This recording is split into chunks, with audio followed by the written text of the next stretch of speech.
this afternoon, this early evening, we're taking kind of a dive into stillness and kind of my take of this continuing cycle of birth, renewal,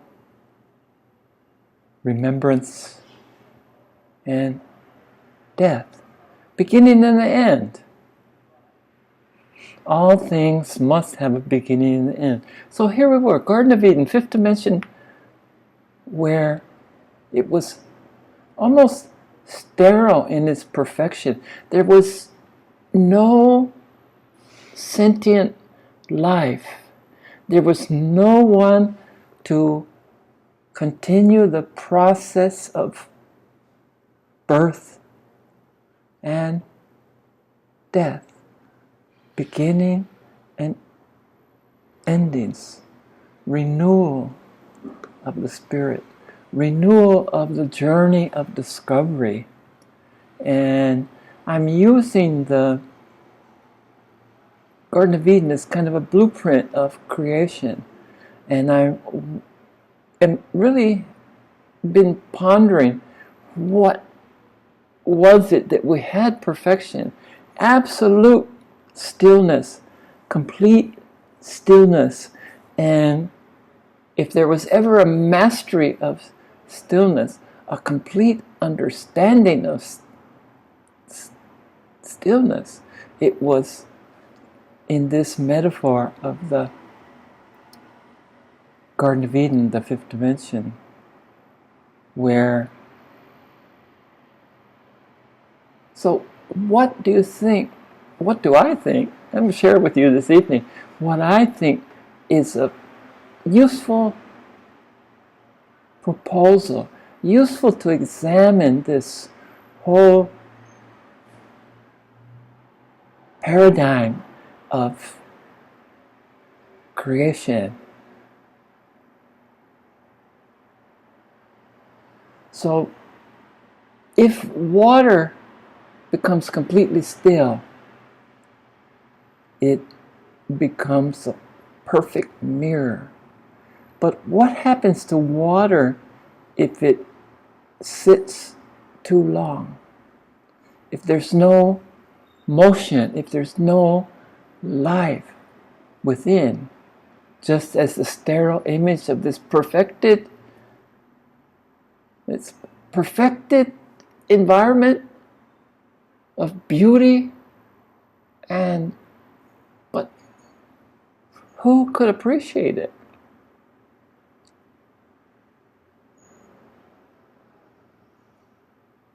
So I'm suggesting, because of this comparison of the perfection of the Garden of Eden, the perfection of the fifth dimension, I'm using the ocean and water because it's such a useful metaphor, and it really deeply resonates with me. So when stillness is completely embodied by every bit of the creation, rests in cosmic stillness. But I started thinking about this water, where it shows a reflection as when it's still and it's calm. And I think this is what stillness did. The stillness that I sought in my Zen, Rinzai Zen Buddhist path, was the stillness that could really experience perfection, complete consciousness, to reside in the state of complete consciousness, to dwell in cosmic consciousness. But within this metaphor of the ocean or water and the reflection in stillness, what's so is that if water doesn't move, if water doesn't have light, if water doesn't have life, it stagnates. And I'm suggesting in this beautiful, perfect environment of the Garden of Eden, cosmic stagnation, a stillness that invites curiosity. And here's the beginning. Here's the beginning of the necessity, beginning of the revival, the beginning of exploring the role of duality more completely in our existence. So stillness can lead to stagnation. If you don't move, if the universe is the sun's not, if everything is not in its cycle, it will become stagnant. And again, from this stagnation, from this journey from stillness to stagnation, there's the leading to the first duality. So stillness, stagnation, and curiosity. 1, 2, 3. Curiosity. And the question I would be curious is, okay, perfection. Is it forever? Isn't that a little bit boring? Has to be some challenges, doesn't there? To keep the soul, to keep us from stagnating. There has to be curiosity. So the legend goes that the infinite, in its wisdom, created a vessel for divine masculinity. That's Adam. Again, this is metaphorical, but it's useful. So Adam was created from the elements of water and earth, which makes mud. Okay? Not a sentient being, just a lump, just mud, unshaped mud. Even when the mud was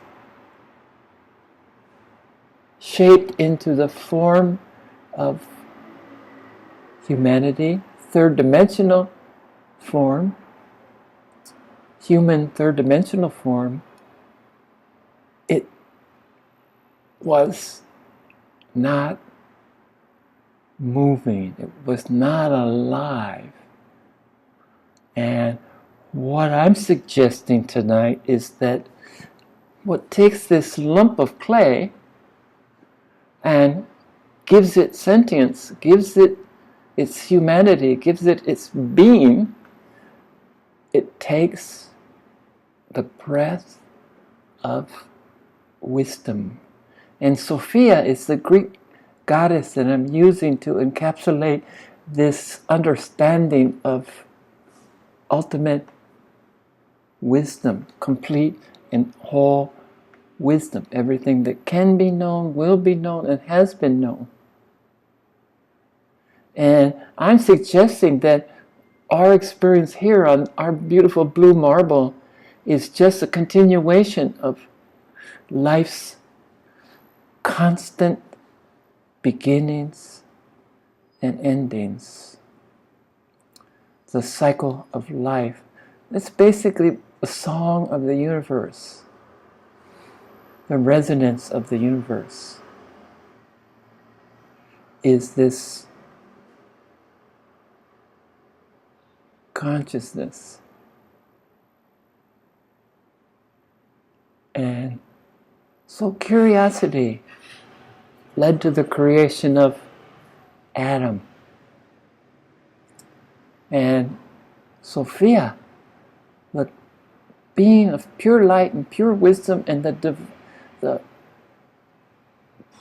divine feminine, the fertile, the life-giving breath, she breathed into the lump of clay that was Adam. And now we had one sentient being, a vessel for the divine masculine. Even though we needed, the divine masculine needs that breath of life from the cosmic mother, from the cosmic femininity, breath of life. Sophia breathed life into Adam, creating the sentient being. But to be, we need to embrace our opposite. There's duality. So I'm saying here that Adam took a rib out of his body, because I don't want to give too much. Let's just stick with Adam. He took a rib out, he carved the rib into the image of a female, and the existence of the divine masculine caused the existence of the divine feminine. And here arose duality. And then along comes the snake offering the forbidden fruit, the apple. And I'm going to blame Adam, because the divine feminine gets such a bad rap. They always blame Eve that took the apple. I'm going to say Adam, for the sake of just being contrary. I'm going to say that Adam accepted the fruit, the apple, from the snake. And they were cast out of the fifth dimension because of this cosmic stagnation and curiosity that was a result of this stagnation, which was what happens to stillness. If you just sit on stillness too long, it becomes stagnant. And this is what I discovered in my 33-year journey with Rinzai Zen, specifically looking for two things: destroy the ego and to be able to stop my mind. That's what my idea of stillness was, is not thinking. Well, that leaves out all the other senses, doesn't it? But that was my obstacle to resolve. So now we have duality. And duality can't exist in the fifth dimension. So we're in the fifth dimension, we're in the garden, we create divine masculine, divine feminine, curiosity, and opposites.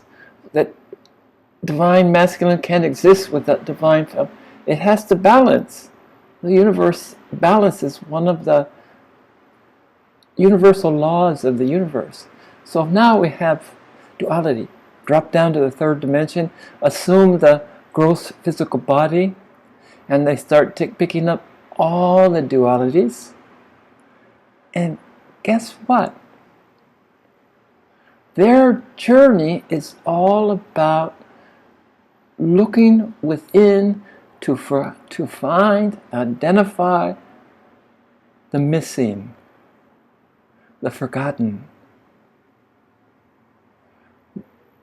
Dualities takes us on a journey of the soul's journey ultimately is to participate in this game of life, this continuum of life. So, ironically, it's through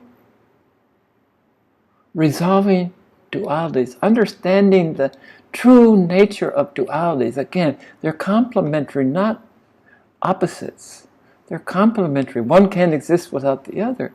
So it's ironic that we created curiosity, stagnation, curiosity created through cosmic rebellion, where Adam wanted to separate the divine from the material. In that process of separating the divine from the material, Eve resulted. And the journey began. So it's a continuum. We are cast from the fifth dimension because we can't maintain the vibration necessary to exist in our light body. We have to assume, because of a misunderstanding of duality, not being clear about what's duality. And the game begins again and again. So our journey is this reconciliation of seeing that they're complementary, not diametrically opposed, and seeing the sameness within duality. This journey of discovery is to see that duality is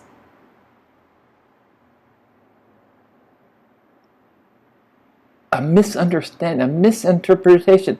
Our vision of duality, that caused division and separation, is a misinterpretation of this duality. So we have to resolve duality. Through our journey, through our practice, we resolve duality. We find the key. Through clarity, we're clear now about what is stillness, stagnation, existence, duality. We're clear now. So we get the key by understanding the nature, the true nature of duality, its artificiality, its misinterpreted expression of oneness, and we take that to finding the key through clarity, the key that will open the portal to the fifth dimension, where we can reside again and get bored and start ad infinitum.